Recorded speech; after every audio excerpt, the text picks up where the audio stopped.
If you thought the championship fight was getting spicy, Spain just turned the heat dial all the way up. We saw a dominant performance from a team on the rise, and late race drama that had us absolutely glued to our screens, capped off by a controversial penalty that is still being debated. And let's not forget some big off-track news about a certain reigning champion's future. We're breaking down the chaotic, captivating Spanish Grand Prix, the incident everyone's talking about, the penalty that has huge implications, and what it all means for the championship battle and the driver market. You do not want to miss any of this, so hit that like button, subscribe if you haven't already, and ring the notification bell so you never miss an upload. All right, let's kick things off with a story that frankly deserves all the headlines it's getting. The Spanish Grand Prix was a landmark event for McLaren and for Oscar Piastri. Oscar Piastri, a Grand Prix winner, in commanding style too.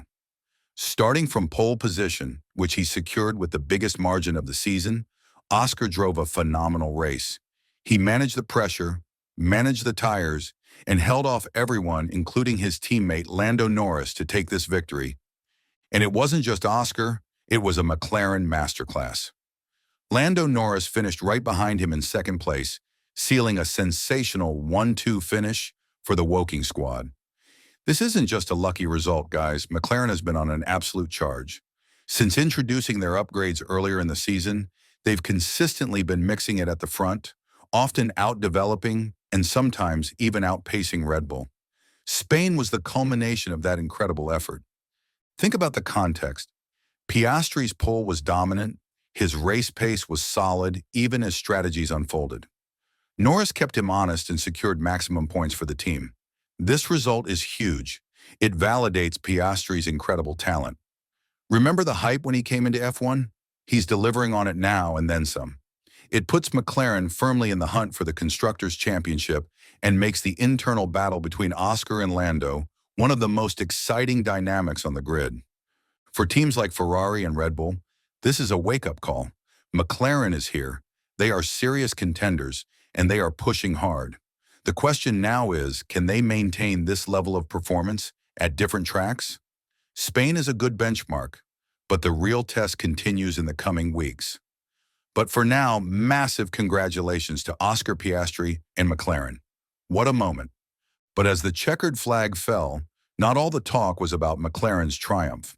The final laps, specifically involving Max Verstappen and George Russell, sparked a firestorm of debate that's still raging. So, late in the race, a safety car comes out for Kimi Antonelli's retired Mercedes. Most frontrunners dive into the pits for fresh tires. This is where things get messy for Red Bull and Max.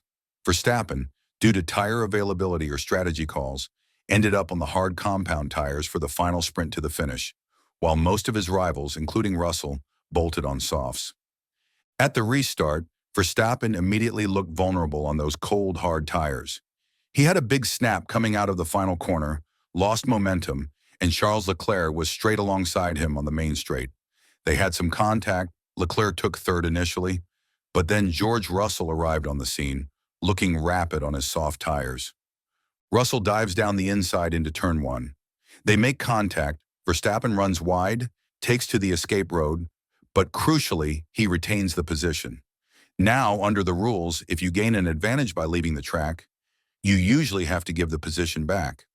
And that's exactly what his engineer tells him to do over the radio.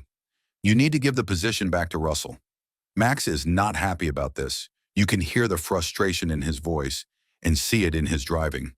He appears to slow slightly into turn 5, perhaps setting up to let Russell by on the outside. But then, contact again, a much more forceful collision this time. Russell is clearly caught by surprise.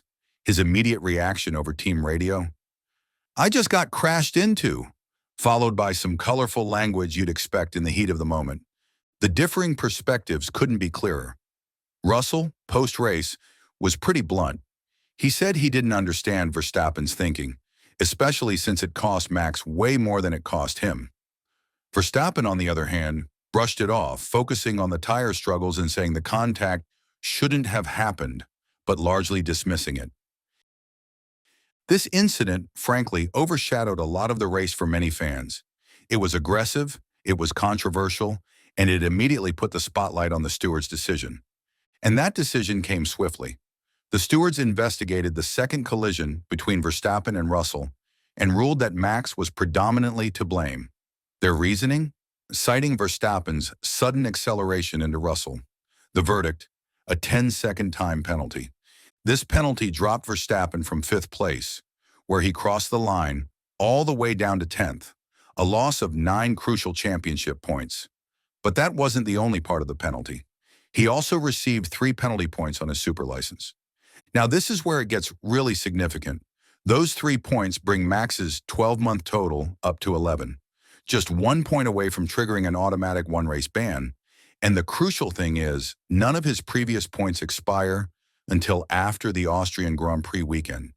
That means he has to navigate Canada and Austria without receiving any penalty points to avoid a ban for the British Grand Prix. The pressure is officially on.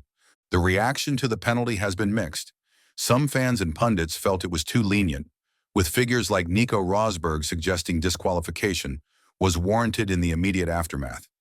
Others, like Sky Sports pundit Karun Chanuk, have defended the stewards, arguing that the 10-second penalty combined with the 3 penalty points was the right call, highlighting that the penalty points are arguably a more significant consequence than just losing a few extra championship points from a potential disqualification. Chandok's point being, the penalty points actually do impact his future races directly. Regardless of where you stand on the penalty itself, the implications are clear. Verstappen loses ground in the championship, now 49 points behind Oscar Piastri. And the looming threat of a race ban adds an incredible layer of drama and tension to the upcoming races. Every move, every battle, every potential infringement will be scrutinized. Can Max race hard but clean under this pressure cooker situation? We're about to find out. And speaking of Max Verstappen, the news wasn't just happening on the track in Spain. Reports emerged this week regarding his long-term future at Red Bull Racing.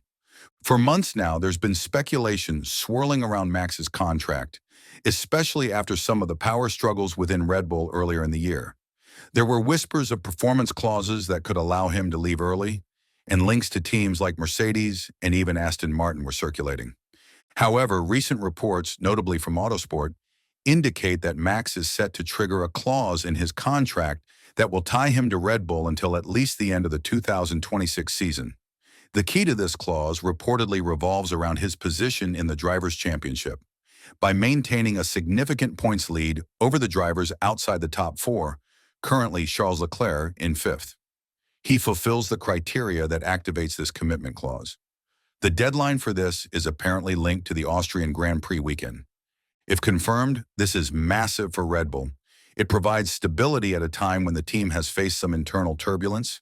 It also signals Verstappen's confidence in the team's ability to navigate the significant regulation changes coming in 2026. For teams like Mercedes and Aston Martin, who might have been holding out hope, this effectively closes that door for 2026 and means they need to finalize their driver lineups elsewhere. It also brings George Russell's contract situation at Mercedes back into focus, with reports suggesting his renewal is on track. So while we were all focused on the on-track battles, the foundation for the 2026 grid is starting to solidify, and it looks like Max Verstappen is staying put at Red Bull. Finally, let's quickly touch on a couple of other notable headlines from the past week. Unfortunately, Lance Stroll had to withdraw from the Spanish Grand Prix on Saturday evening due to ongoing hand and wrist pain requiring a medical procedure. A tough break for Lance, and it meant Aston Martin ran just 1 car in Alonso's home race. Thankfully for the home crowd, Fernando Alonso managed to score his first points of the season, finishing 9th, despite a tricky race that included a trip through the gravel early on. A popular result, even if the team's overall pace wasn't where they'd like it to be. And a big shout out to Nico Hülkenberg, a fantastic drive to 5th place for Kick Sauber, securing a much-needed big points haul for them. Great to see them mixing it up in the top 10. Also, Isaac Hadjar continued his strong run with Racing Bulls, finishing 7th, and Pierre Gasly got points for Alpine. The midfield is incredibly competitive right now. Lewis Hamilton had a difficult race in his Ferrari, reporting significant balance issues and finishing 6th, with team boss Fred Vasseur later confirming some kind of car problem in the final stint.